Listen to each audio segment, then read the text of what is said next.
Hello, this is Carlos Segre. I'm the CTO of Influid Energy and a professor of physics at Illinois Institute of Technology. What I'd like to do in this short video is discuss the phenomenon of radiolysis and how we can practically apply it to charging flow battery materials. I'll start by talking about photon-assisted nanoparticle production, which is a well-known phenomenon, and I'll show an experiment that we did initially to start some of our explorations. I'll follow that up with a discussion of the phenomenon of radiolysis and how you get this generation of nanoparticles. And then I'll introduce our concept for how you can make flow battery materials charged by simply using X-rays or gamma ray absorption. In order to demonstrate our experiment, we have to have a way of proving that we're getting what we think we're going to get, which in fact we can do by using the technique of X-ray absorption spectroscopy, which I'll describe very briefly and show you how it can be used. Finally, I'll return to our experiment with flow battery materials and demonstrate how we can get charging of both cathode and anode materials using X-rays in solution. So the first experiment we started with was to make silver nanoparticles. And we started with a silver nitrate solution, and we irradiated it using synchrotron radiation of up to 15 kilovolts in energy. So the experimental setup looks somewhat like this. You have a cell through which you flow the solution continually, and it has a window in which you can use for exposure to an X-ray beam. So you can see the experimental setup over here. Initially, the solution is clear. The yellowish is because of the window color. But after 9 minutes, you have a completely black solution. Remember, it's flowing all the time. Well, what's happened when you take this out and dry it and use a scanning electron microscope to look at what is inside, you see that there are some very uniformly sized silver nanoparticles on the order of 100 nanometers in diameter everywhere throughout the solution. And that's what's making everything black. Now, this isn't a new phenomenon. This is something that people have used for a number of years, radiolytic synthesis, making nanoparticles of various materials using gamma rays. So we haven't invented anything new yet. However, once you understand the phenomenon of radiolysis and how this reaction happens, that you go from a silver nitride solution to silver nanoparticles, you get some ideas. So the photon-water interaction works this way. You have a photon that's absorbed by water, and that gives a lot of energy to the species that are created in the water, which are electrons, OH with an extra electron, hydrogen atoms with extra electrons, protons, and hydrogen peroxide, among other species. These are all very reactive species, and they scavenge and react with whatever happens to be in the solution locally. They don't last very long. Now, the nice thing about this that we realize is these can be used to oxidize or reduce metals depending on the pH of the solution and the metals that are in the solution themselves. And this is how it works. If you look over at the diagram, you'll see that you have this gap between these two lines. It's about 1.23 volts. This is called the water stability region. If your potential is within the water stability region for whatever pH you're at, and obviously it changes with pH, then water is stable. However, if you bring the potential higher, you will have liberation of oxygen. If the potential goes lower, you get liberation of hydrogen. And so this is reduction, and this is an oxidation. Well, for the silver nanoparticles, this is exactly what is going on. the silver at about 4 pH, which is where the silver nitrate solution sits, the silver reduction potential is right around in this stability region. It's above the blue line so that it outcompetes the production of hydrogen.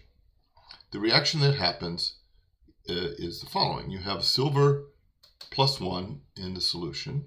You have these extra electrons that are floating around because of the radiolysis reaction, and they interact with the silver and make silver metal. And that's how the nanoparticles grow. The reaction that's not favored under these circumstances is the evolution of hydrogen because of the potential and the pH, and that is the reaction where you take 2 protons plus 2 electrons to make a hydrogen molecule.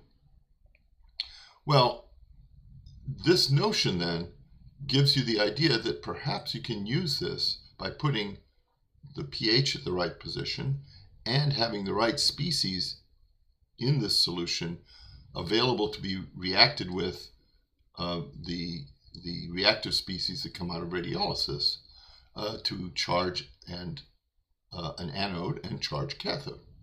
One of them would be a reduction, the other one would be an oxidation.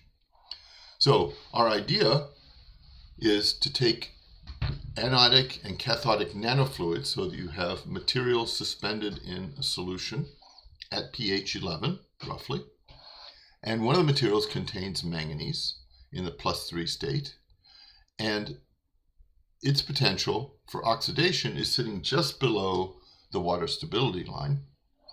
And consequently, the preferred reaction should be to have manganese +3 go to manganese +4 plus an electron. So the oxidation of manganese instead of production of oxygen molecules. You can also, on the anode side, have titanium +4, whose potential for reduction is just above the water stability line on the low side, and you add an electron and you get titanium +3. So the idea is that with the same phenomenon of radiolysis, in the same pH, in the same kind of suspension, you can get reduction of the titanium or oxidation of the manganese, 2 separate solutions. So we have to go about figuring out how to try this experiment, but also how to show that in fact you get oxidation. And for that, we use a phenomenon called X-ray absorption spectroscopy. The X-ray absorption experiment is very straightforward to do. You have an incident X-ray beam which you can scan energy. You measure the incident flux of X-rays using an ionization chamber.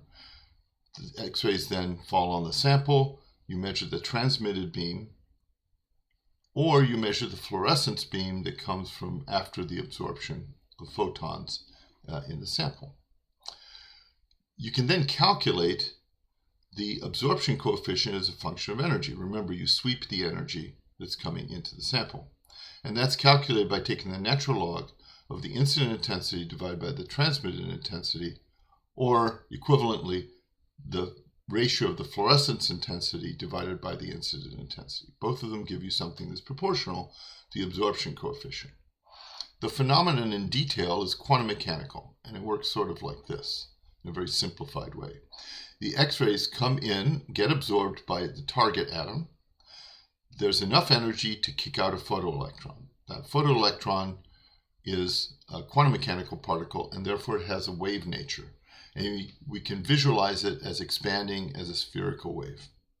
At some point, that spherical wave, that electron, will get close to nearby atoms which have electron clouds.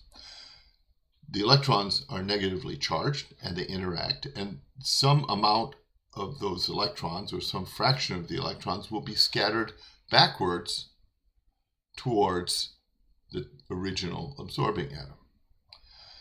That phenomenon of a wave going out and a scattered wave coming back gives you an interference pattern. And that interference pattern is the X-ray absorption spectrum. So if you look at the measurement of mu of E, it looks something like this. You have no intensity below the absorption edge, At the absorption edge, you have a very rapid rise, and you have a lot of structure close to the absorption edge. That's the XANES. And that has information about the geometric structure as well as electronic structure. And then you have an extended region, the EXAFS, which has mostly geometric information, such as bond length, number of near neighbors, types of near neighbors, and so on. We're going to focus on the XANES because that is a fingerprint of sorts for different valence states, and it's a way we can tell whether we've oxidized or reduced an element. So as an example of that, let me show you the different spectra from different valence states of vanadium. Vanadium is a common flow battery element, and it has a number of different valence states.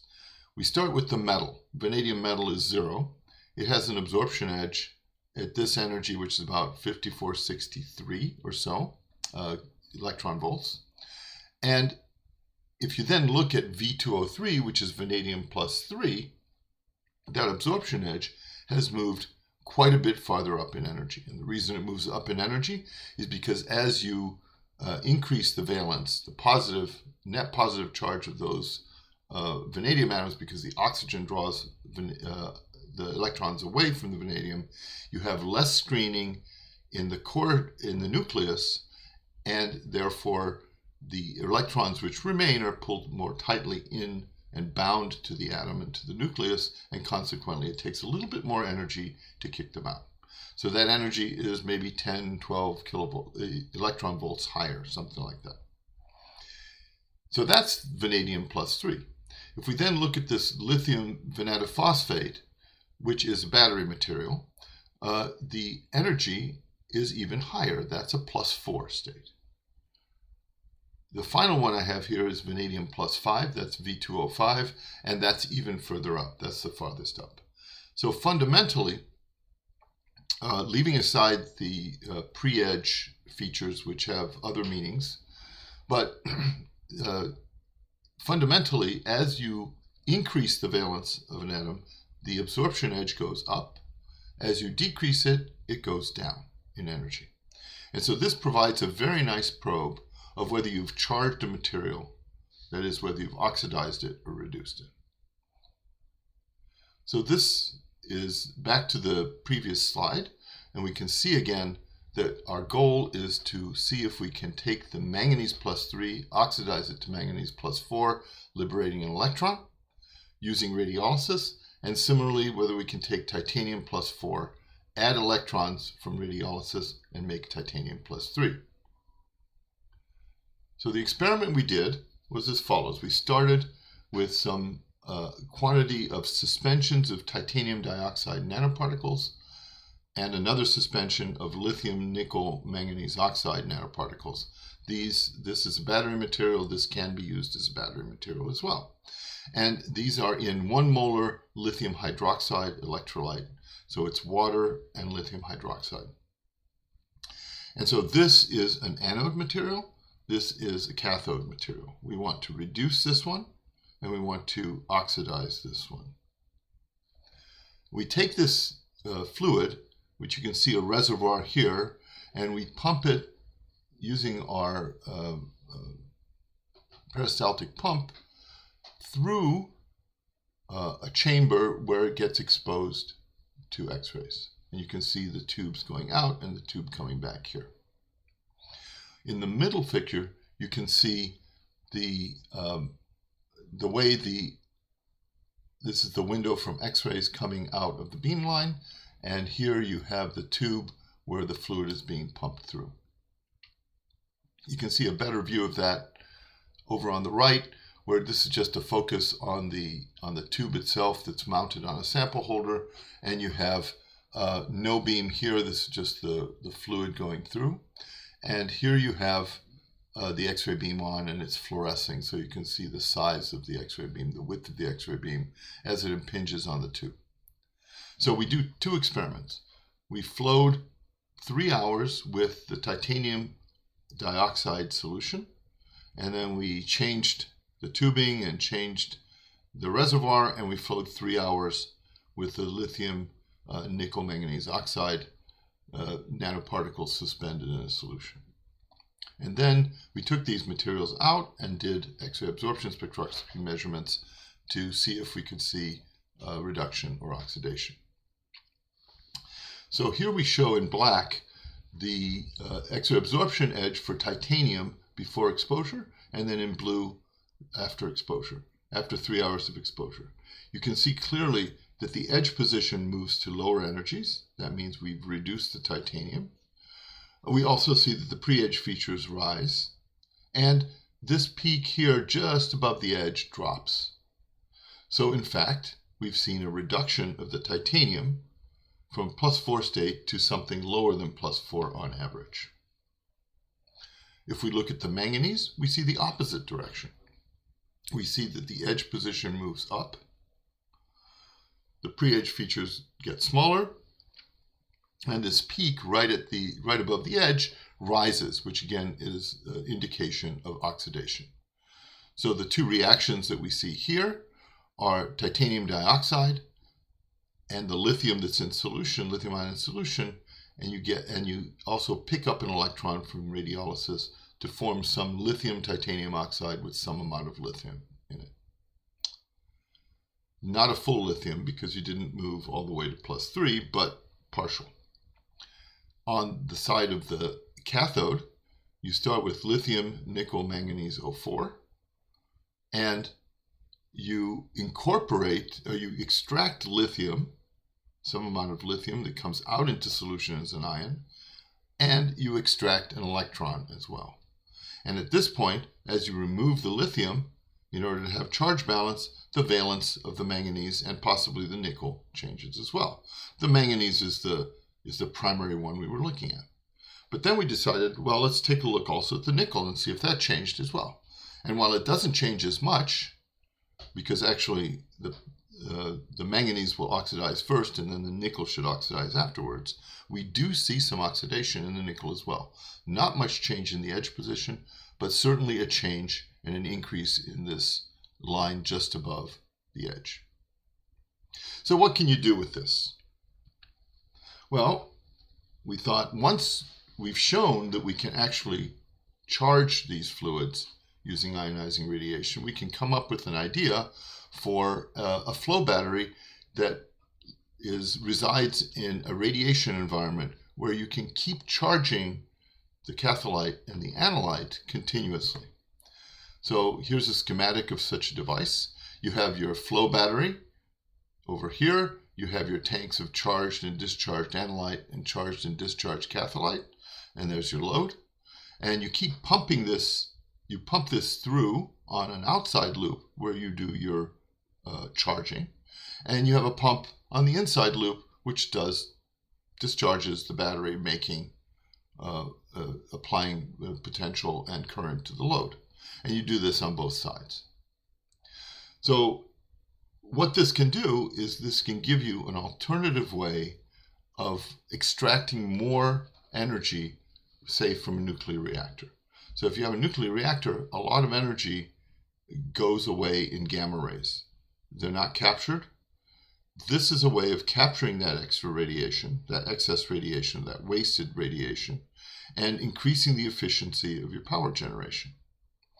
Alternatively, this can be used as a backup system, because if you keep charging this analyte and catholyte, if you lose power at your plant, you still have a battery that can continue to operate pumps and other vital equipment to keep the reactor safe.